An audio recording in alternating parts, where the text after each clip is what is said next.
So today I'd like to talk to you about energy spirals. Spirals that go up and spirals that go down. You see, you as a human have four types of human energy. You have your mental energy, you have your physical energy, you have your emotional energy, and you have your spiritual energy. And all of these different types of energy are connected. Because energy can't be created or destroyed, right? It can only be converted from one form to another. So we need to be aware of how these different energies within us are linked and how to manage our spirals. Now, your mental energy is your thought processes, your mindset, the general chatter that goes in and through your mind. Your physical energy is your nutrition, your physical activity, your health, your general physical well-being.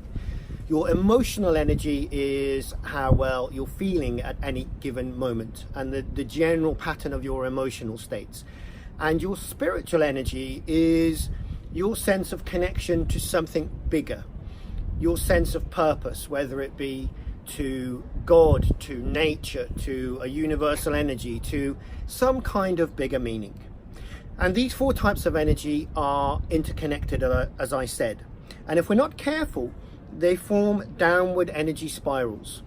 So let's imagine you've had a really tough day at work and one of your colleagues has really challenged you and triggered some negative emotional response in you. So you come home and your emotional energy is quite irritated, angry, a little bit sad, full of negative emotions.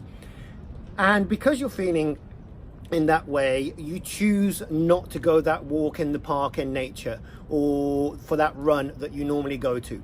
Therefore, you neglect your physical energy.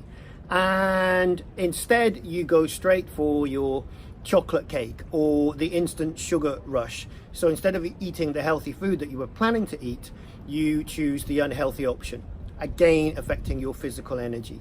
And as you do this, you start to keep repeating the same thought patterns about the problem of the day, and you get locked into that mental challenge that's bringing your energy down, and you lose all sense of purpose. So that actually really small problem becomes something way out of proportion.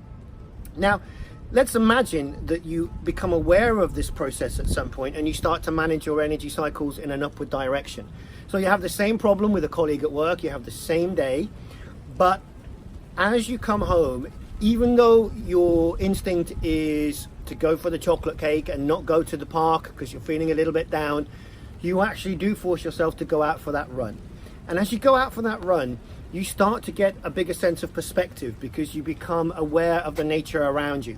And your physical energy is benefiting because the serotonin and dopamine and adrenaline that is flowing in your body starts to change the way in which you're feeling. That also in turn changes your mindset, and you start to see the problem in a completely different way, and it's not quite as serious as it was. And when you return home, you actually have the energy to avoid jumping for the instant sugar rush of the chocolate cake, and you go for that healthy meal that you were planning to eat. And suddenly you're in a completely different state because you took your energy spirals and you took them up in an upward direction. So I think it's really careful and important for you to be aware of your energy spirals and actively manage them rather than allowing the natural downward trends to form when you have challenging times. I'm certainly off to be more aware about mine. How about you?